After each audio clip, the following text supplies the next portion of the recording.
into your classroom instruction, giving students opportunity to collaborate in real world settings, and opportunity-based learning, some of those opportunities. And then for key action step 3, again, we're looking at opportunity-based learning using Screencastify, Pear Deck to make relevant connections, and also using Jamboard and other platforms to get some simulations going in your classroom.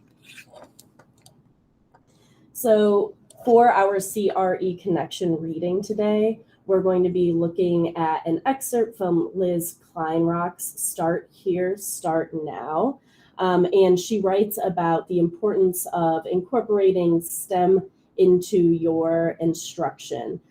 So this is an excerpt from her main text, and we're just gonna spend 5 or so minutes reading this article, and we're going to report back and kind of just reflect as a group on how we've used technology in our instruction, or how we might want to push technology into our instruction to make learning feel real world in our classroom. So we'll spend five or so minutes. We'll check in at 5 minutes, see if you need more time. And then we'll circle back. We'll all kind of have a quick discussion around using technology to make learning feel real world in your classroom. And one thing to shout out is Liz will use the term A-bar often, and that means anti-bias, anti-racist. So an A-bar teacher, an A-bar classroom is anti-bias, anti-racist classroom. Again, I'll drop the link to the article in the chat, and I'll check back in with you guys at 8:26 to see if we.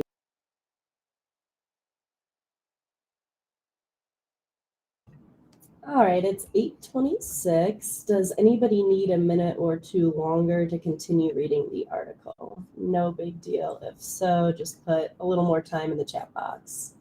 Let us know.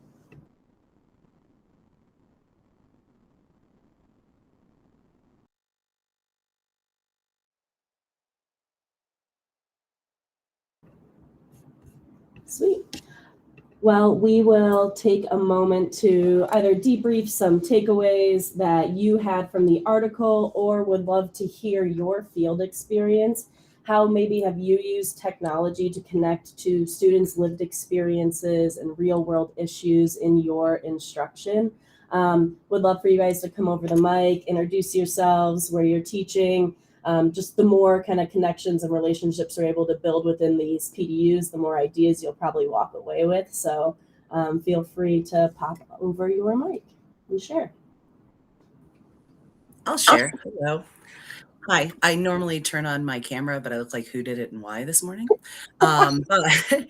So my name is Michelle. I teach at Coons-Miller Creative Arts Academy. We're right attached to Harvey Park in Southwest Denver.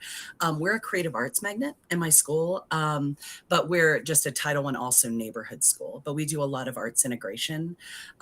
So last year, I've been using code.org in my classroom. My 3rd graders love to code because I want them to understand just how a computer works.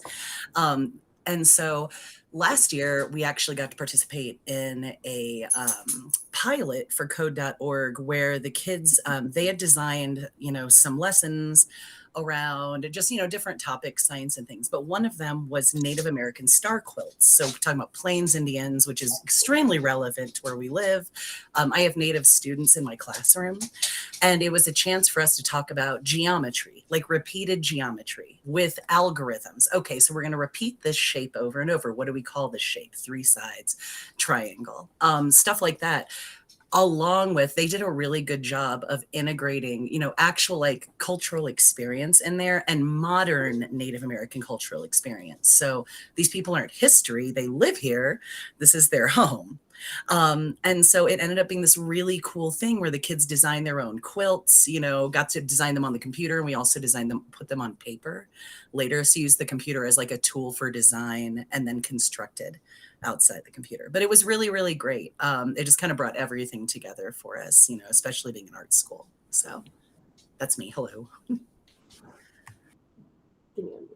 That is so rad. And I think about the rubric that was in the reading, and you're hitting each of those categories in the rubric. And also, woohoo, Southwest Denver. I also had a parent that told me, like, why is everything with Native American history so far in the past? Why aren't we focusing on the present? So Michelle, I appreciate you doing that. That is awesome. Oh, thanks.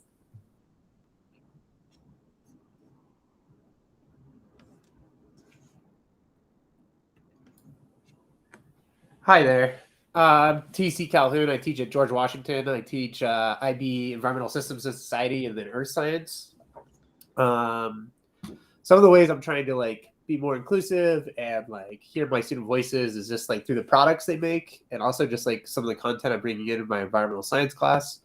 IB is really strict about what they teach, how they teach, all that stuff, but trying to incorporate indigenous sciences. And so I read a few books about it this summer, trying to bring in that knowledge base and not just stick on Western philosophies of understanding the natural world around us, just to give more perspective. And so it's not just looking through the same lens the whole time. So trying to do that and just hear their voices and like have more discussions than me telling them things. So. That's awesome. Yeah, getting in those student voices and like focusing on the discussion aspect can be just a really straightforward, simple way to like get their shared experiences in the room. So awesome job in doing that.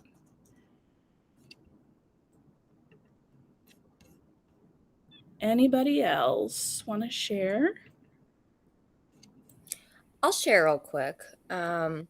I'm Ashley Teasdale. I teach at Prep Academy. So, Dre, I actually saw you not too long ago. It's good to see you again. Good to see you too, Ashley.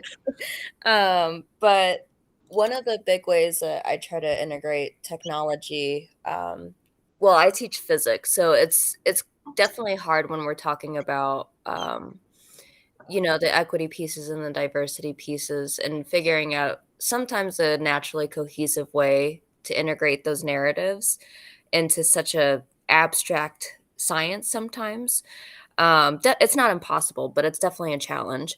But one thing that I try to really emphasize with my students is that, that they have so much access to technology and to knowledge that they can use that as a way to almost teach themselves physics, but also to teach themselves other things so that they're ultimately in control of their own learning.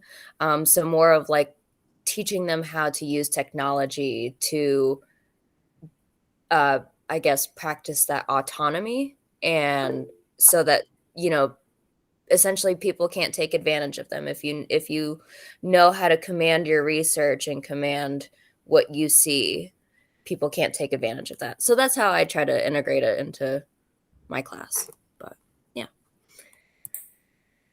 Yeah, those critical thinking skills are like a must-have with today's learners. I'll go ahead and share here real quick, as I think the last person. One thing that I took away from the reading that stood out to me was under the inclusion column of that rubric, the idea of offering practical opportunities to practice the tech and the practical skills aligned to the technology. I'm a middle school STEM teacher at Placebridge Academy, and I take that for granted sometimes that my kids know how to take a picture and get it off the camera onto their computer and into their slideshow, for example. And I find myself reteaching that over and over again because some of our students are missing that really practical skill of how to use the materials in front of them.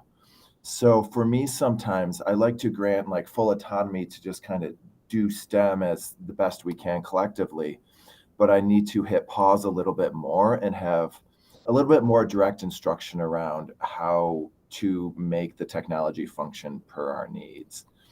And there's direct instruction pieces there that I miss sometimes that I hope to include better in the future. I really appreciate you calling that out, Eric, because I think especially with when we have K-8s, we have so much collaboration within the school of like, no, I know that like my 5th grade students are coming in with this knowledge because I just talked to the 4th grade teacher. It can be really easy to lose track of kiddos who are coming into the community brand new and might not have that same level of experience with tech.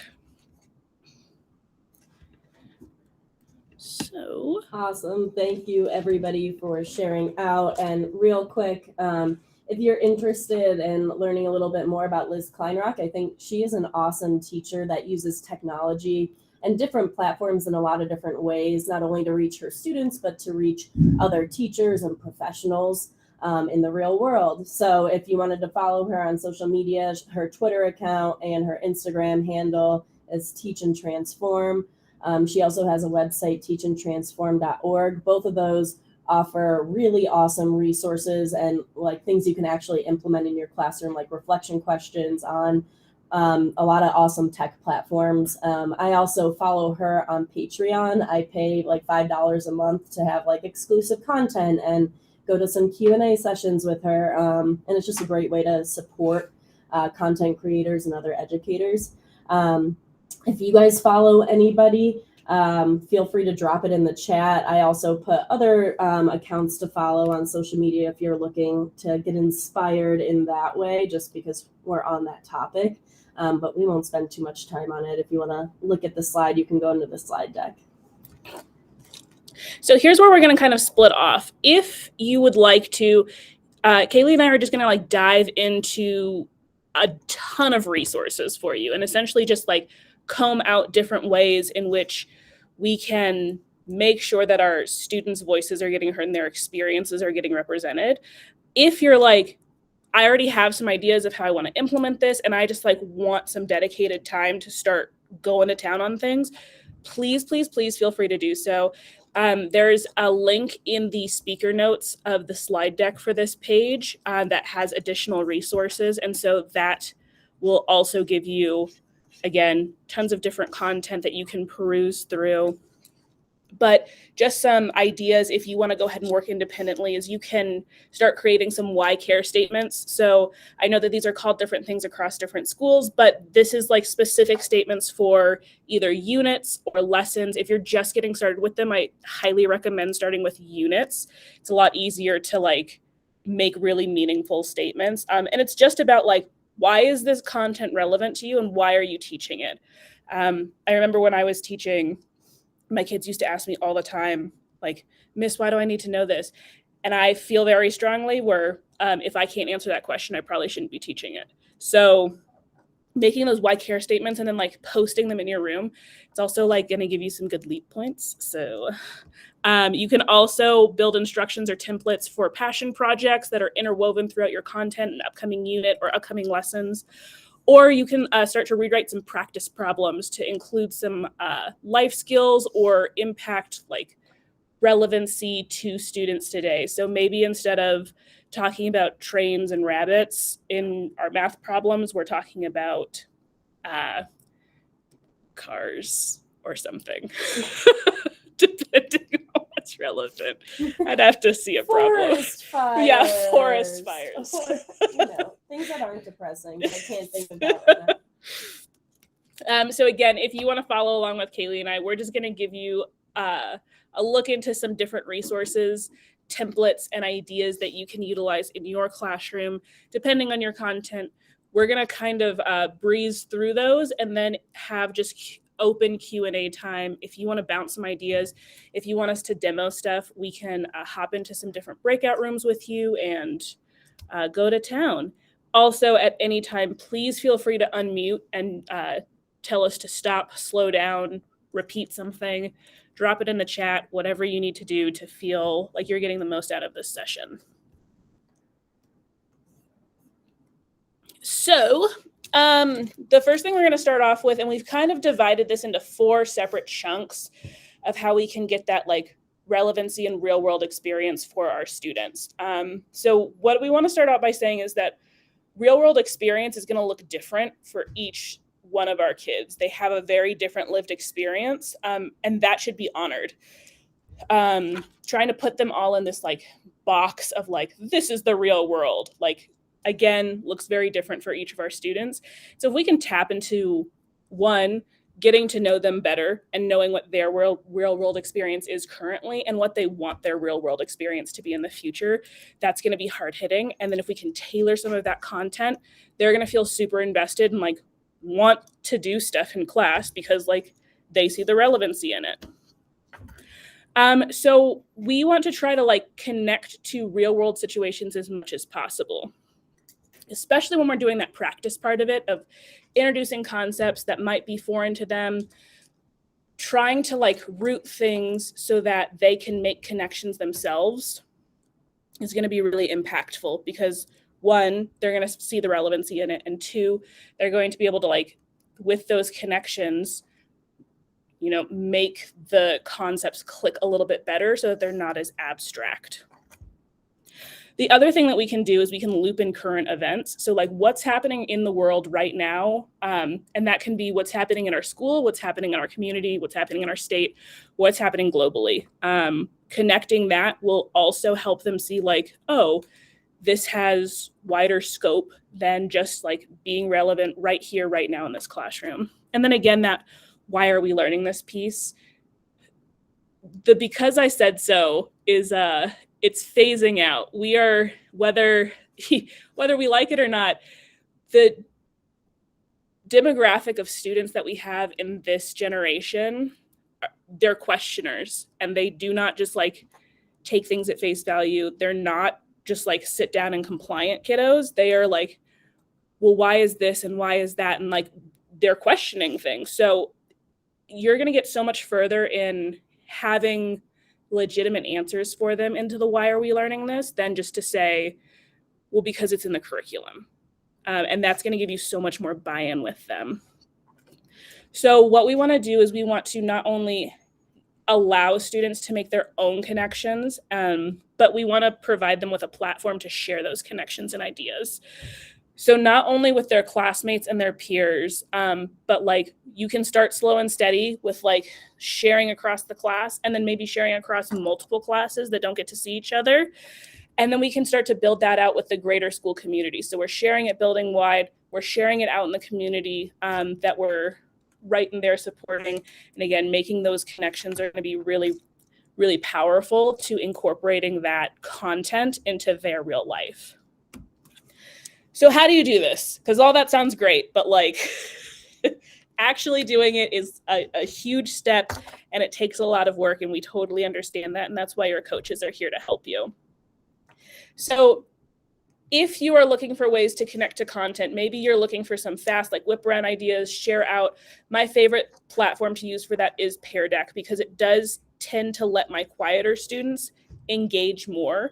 And if I want to call out like who made that comment, I typically get permission from them before I do that, but I can be like, oh yeah, so-and-so, Jose over here, he had like a really good point. Can you speak more to what you wrote on the screen here?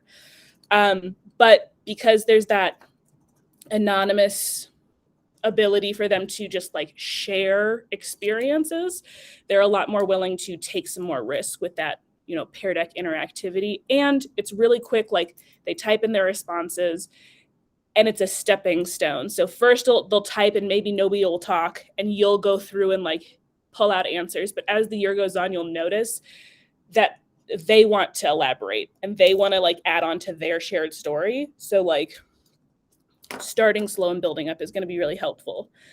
When we're connecting to current events, if you need help finding current events, maybe you don't watch the 5 o'clock news every evening and you're not like scripting in the newspaper. Some easy ways to do this is CNN 10. That's a 10-minute news segment. It's designed for students. So they pick out what's happening in the world right now. They cover it. They do a really good job of just like pulling in different stories and ideas, both nationally and globally. And again, they're 10 minutes. So if you want to use it, I used to use it as my like opener, do now, like every day they came in, they sat in, and that was their transition to social studies that day, was the CNN 10. If you are looking for some news articles with some like Lexile levels, easy differentiation, you can go to Newsella. The free version of Newsella will still allow you the different Lexile levels. Again, tons of current event articles. And the thing I love about Newsella is that like you can type in a topic and they're going to give you all of these different results that have to do with that topic. So connecting to content is going to be a lot easier with Newsella than CNN 10 because they choose all that for you. And then to connect to community, when your students are ready to push all that information out and share it with the broader community, they have a ton of different options. We've highlighted 3 here. So Anchor FM is going to be great for student podcasting. So if you want to do like a interwoven, like multi-unit, interdisciplinary, like podcast where they are doing the connections and they're saying like, hey, in math, I learned this, and this is how I'm going to apply it to my, like, I'm going to start buying Nikes online and like custom painting them and selling them for like this product. And in math this week, I learned this and this and this, which is going to help my business model. You can have them do that. Flip, which used to be Flipgrid, they've changed their name. So you'll see the new logo and the new title everywhere. It's not a different product, still good old Flipgrid. It's really awesome for student video presentations. One, I've found a lot of success because in the past when I do in-person presentations, my kiddos can get through about 3 of them until they're just done. And they like zone out and they can't hyper focus on that long. So if I use Flipgrid or Flip, they can take breaks, they can pause, they can still interact with videos. And on top of that, we can then share those links out to the wider school community and to parents if we want to, so that they can also interact with their student presentations. And then Google Sites is a really good way for them to just like take all of this multimedia and push it out to the general public. And this can be the wider school community, the wider like community, or like globally. It's on the internet. So they can push that to whoever they want or need to share it to. And so here we have some examples of just like different ways that different teachers across DPS have incorporated some of these things to connect real world relevancy to their students. So we've got like some Flip examples, we got some Anchor FM examples. And then if you're interested in utilizing CNN 10, that's hyperlinked there. They do have weekly end of like week quizzes that you can partake in that are always in the show notes for that week.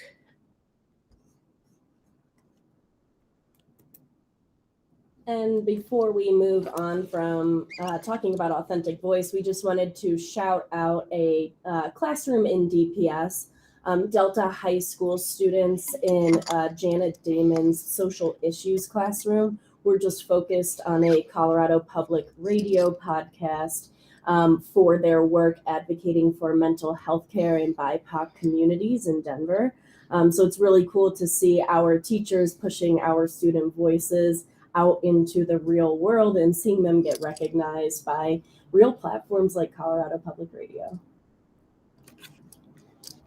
So another way that you can incorporate real world learning into your instruction is by giving students choice in their digital content creation. Giving them the opportunity to express themselves digitally allows them to like visualize what they're learning in a creative way. They can learn technology skills that they need. And I think the STEM teacher in this room talked about that. They need those basic skills also. They can also see themselves as creators in the content that they're studying. And they also just build a stronger relationship with the material. I always advocate for students having choice in their learning. Really, how they show it is, you know, the how is different than the what. They can still show the same standards and mastery of the work that you guys are doing in class. Doesn't matter if it's in a Canva infographic or a Google slide deck, they're still able to show their mastery of those standards. So a few different platforms to give students choice for digital content creation. Love Google Sites. It's a great way for students to maybe create their own portfolio of work throughout the year, or they can just have a singular research project if they're super interested. I had a kiddo want to debunk the COVID-19 originated in China conspiracy theory, or in the labs in Wuhan. So they made a Google site to debunk that conspiracy theory. Or you can even have a website for your classroom where you're posting student work every time they wrap up with a project. So you can show not only teachers in the school, but also community members, and send out links to your class website so everyone can see the learning.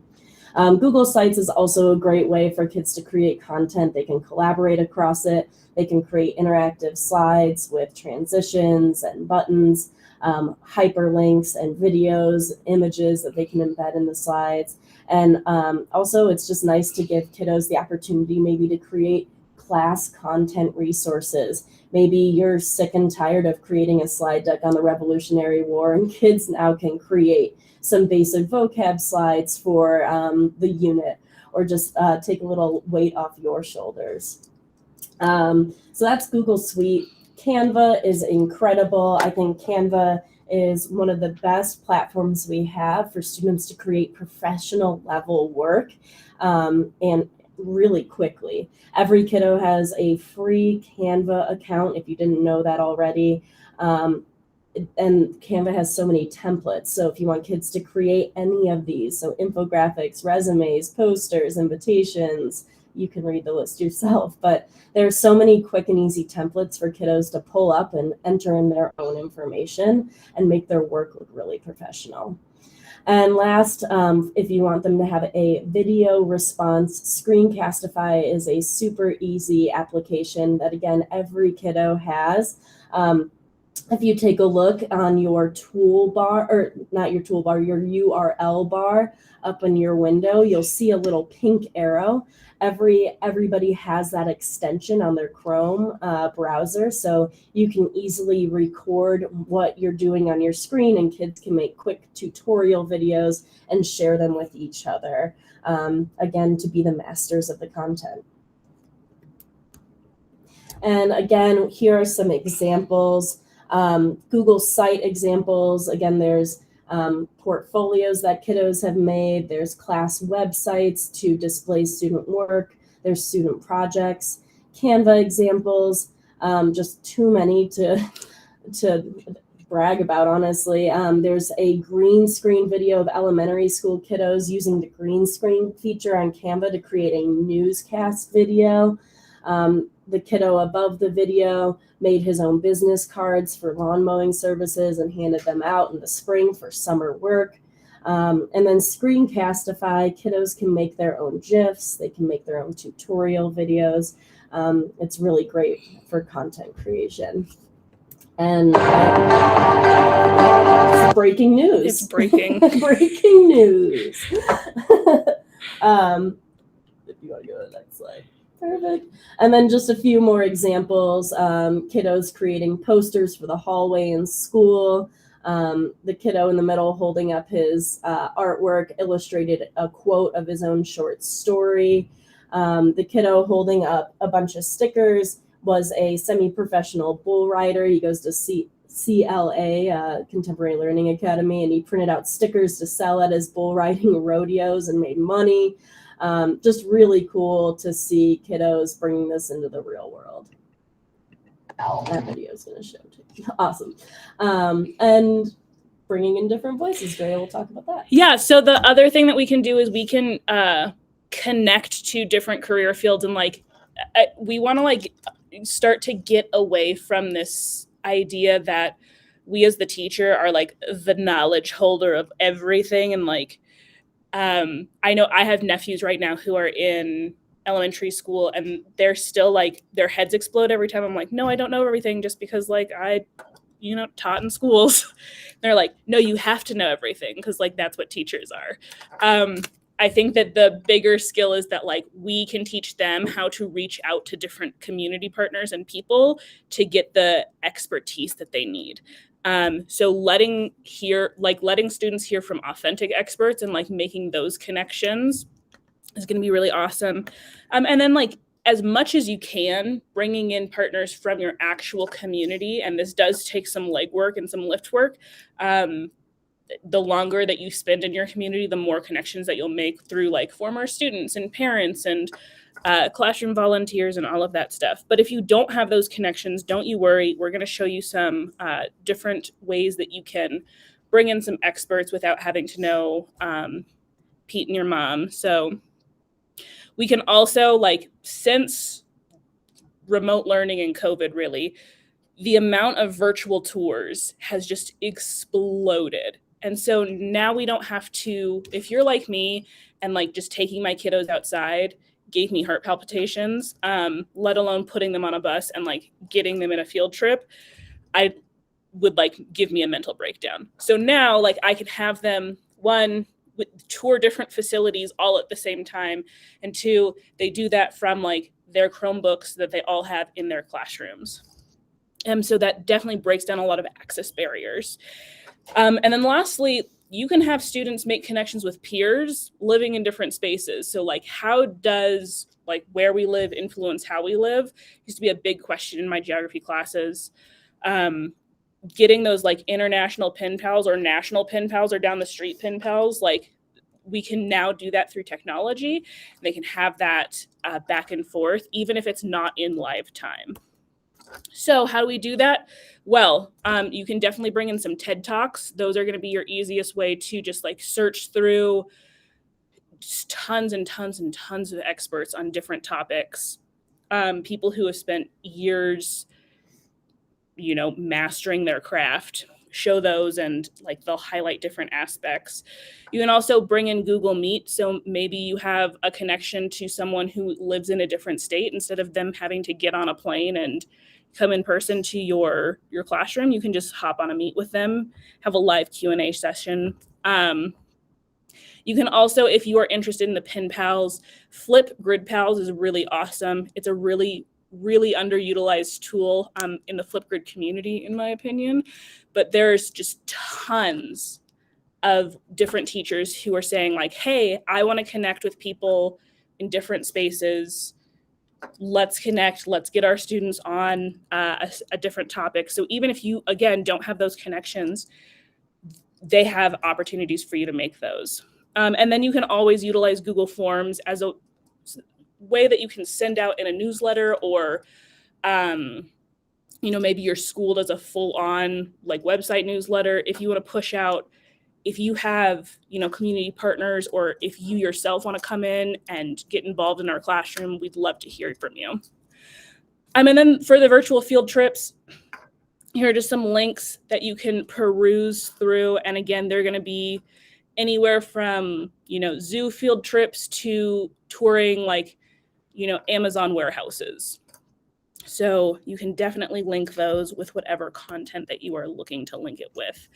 So I was talking about Grid Pals earlier. All of these little plus signs here are teachers who want to, you know, reach out and have that Pen Pal experience for one reason or another. So when you go into Flip, you log in, you literally just like toggle a setting that says like, hey, I'm interested in being a Grid Pal, and this will all pop up.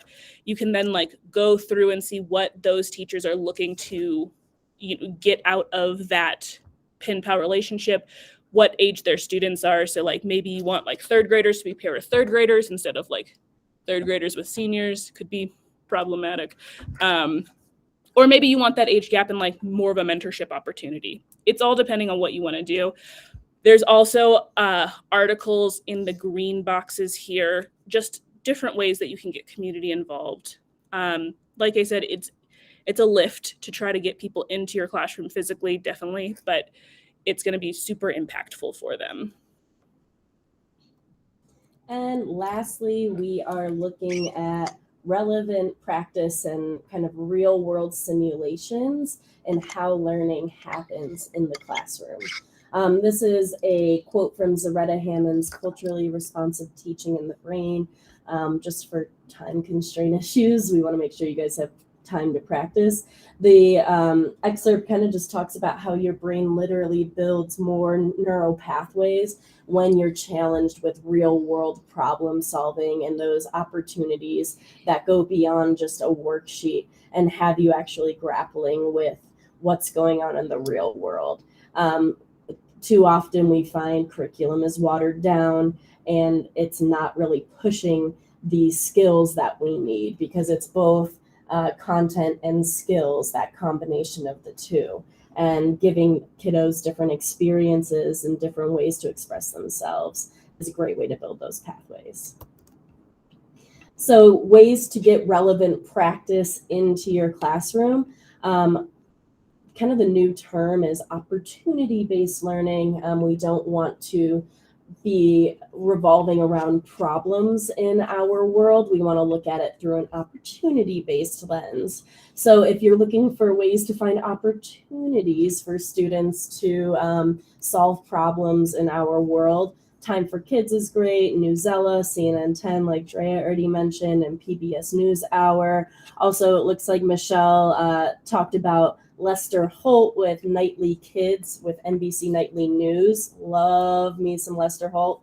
And so that's ways for kiddos to find the opportunities or the problems in the world around them to spark their interest. And then once they do have that interest, they can do further research. DPS has fantastic databases. If you haven't explored Libraries Online or Lion, your school specifically has resources and databases to research, like in Gale or Britannica Online, and it's differentiated for age, and also there are different language accesses in there as well. Sora is also great for ebooks for kiddos to access for free, whether it's in the classroom or at home. So if kiddos want to push into researching about the real world, those are great resources for them. Simulations in the classroom. Drea talked about some virtual trips, but also if you haven't explored Google Earth, that's a great way for kids to immerse themselves, not only geographically, but also historically, culturally, and just really explore a place in a deep way for whatever they're curious about. Jamboard is a great way for kiddos to collaborate and build learning in real time and simulate experiences, whether it's like a stock market that they're following or they're debating through Jamboard. There's a lot of different ways you can use Jamboard to have a simulation type experience, and really honestly any platform. We're going to show you a few examples on the next page to get real world learning going. And last, when kiddos can collect and organize their own data, that's really powerful, whether it's for science fair or a math project where they're creating their own Google Forms, sending it out into the community, and being the owners of their own data is a super powerful opportunity to give to kiddos in their learning. But also you can use Google Forms yourself to communicate to the community and respond to their feedback. So again, here are some examples of relevant practice. There's a cross-content project-based learning unit where kiddos investigated systems in Southwest Denver to see what systems were serving, misserving, or underserving their community. And then they created their own resources using the platform of their choice to push it out into the community and give more support, whether it's for like mental health resources or the criminal justice system, animal care, elder care. Whatever the students were interested in, they investigated that system in their community and really got their hands in the real world experience. Jamboard simulations. East High Schools use Jamboard for mutual funds where kiddos dragged Post-it notes to gather stocks and create a stock portfolio. There's an elementary school example where they did an art gallery on Ansel Adams and kids just posted in photos of Ansel Adams in the national park he looked at. And then there's some Google Form examples and templates there. And before we let you go do your own kind of independent exploration, just wanted to spotlight one last classroom. Introduction to Business at South High School used Canva as a platform where kiddos created resumes and then interviewed one another and gave each other feedback on their resumes, so then they could make their resumes even better, and they had some time to respond to feedback and before they turn in their final copy. And a lot of kids then had time at the end to actually apply for jobs, and some kiddos were hired. So cool to see these platforms. Again, like Canva can be used, or any platform can be used to get kiddos out into the real world. So we just threw so much information in your faces. And with the timing and pacing of this session, we've really only got like a couple minutes left. So if you just want to like sit and take some of that in and just think about like what's one thing that you're going to focus on and try to incorporate into your classroom in an upcoming lesson or an upcoming unit. Kaylee and I, again, are here if you want to bounce some ideas around or if you want us to demo something for you. Please feel free to jump off mute and ask away. We're here. We're going to go ahead and do this whip around at 9:10. So if you can just have like one thing that you want to incorporate in your practice, we're going to ask everybody like what their one thing is in the next 6 minutes. And again, Awesome. That was the only, didn't mess up. I know, just We one time. almost made it, you guys. If you guys have any questions, please feel free to put it in the chat or unmute. We can go into a breakout room and demo some stuff for you.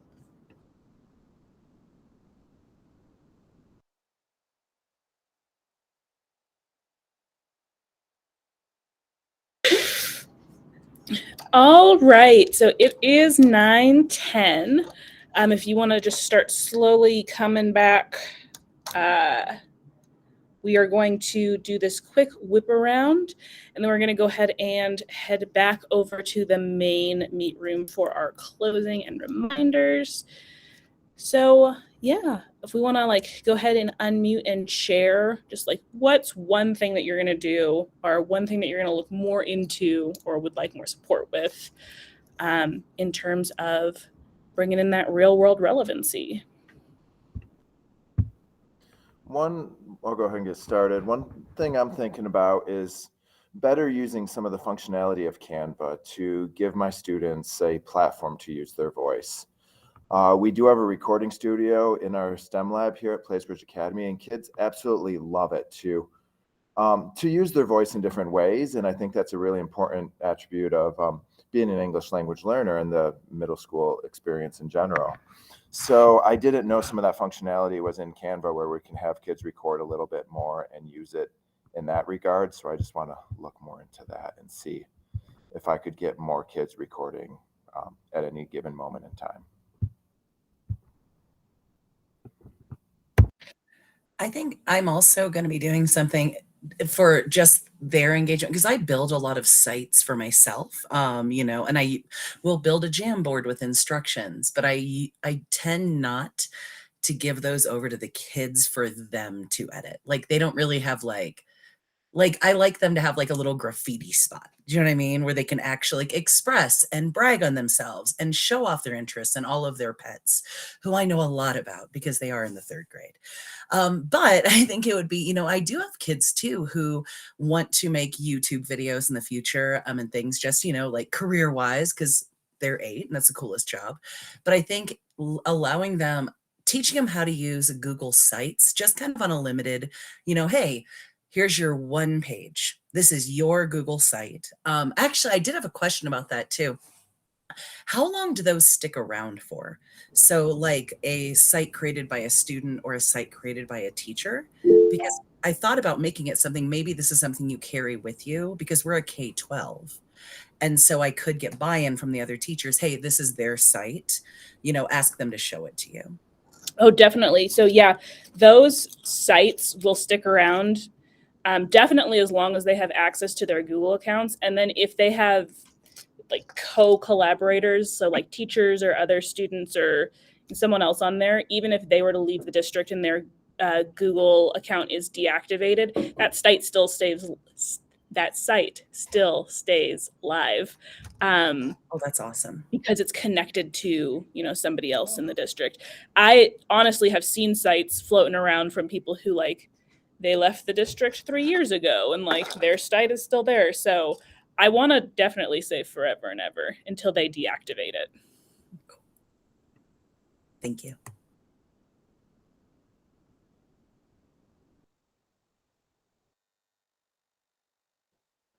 One of the things I've already done is tried the Anchor app, and we did podcasts on environmental issues. I want to get more proficient at it, but it was a really good activity, and just try to build better and better products and just hear their voice. And it's a good way to share the information. They don't have to sit through presentations. They just listen to each other's podcast on their own time. Doesn't take my class time. So I'd like to do more of those.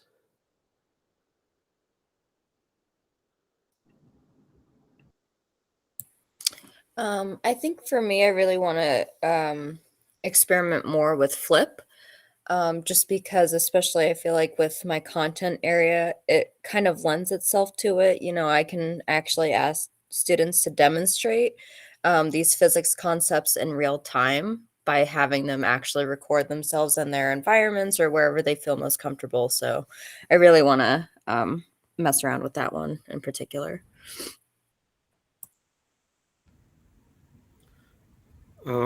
As a fifth grade teacher, I use Pear Deck quite a bit with like Google Slide lessons, but I think like as an exit ticket or an extension activity, Canva could be really useful as they like create a video to apply the learning to their own life or find a reason to take the learning beyond the classroom and present it in a video form.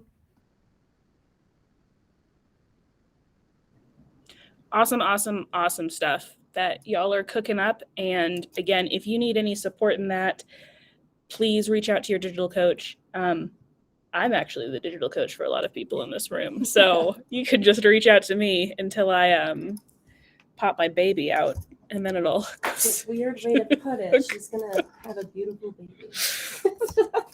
But we're gonna go ahead and head back over to the main room. Thank you guys so much for participating and just being active and just here for it.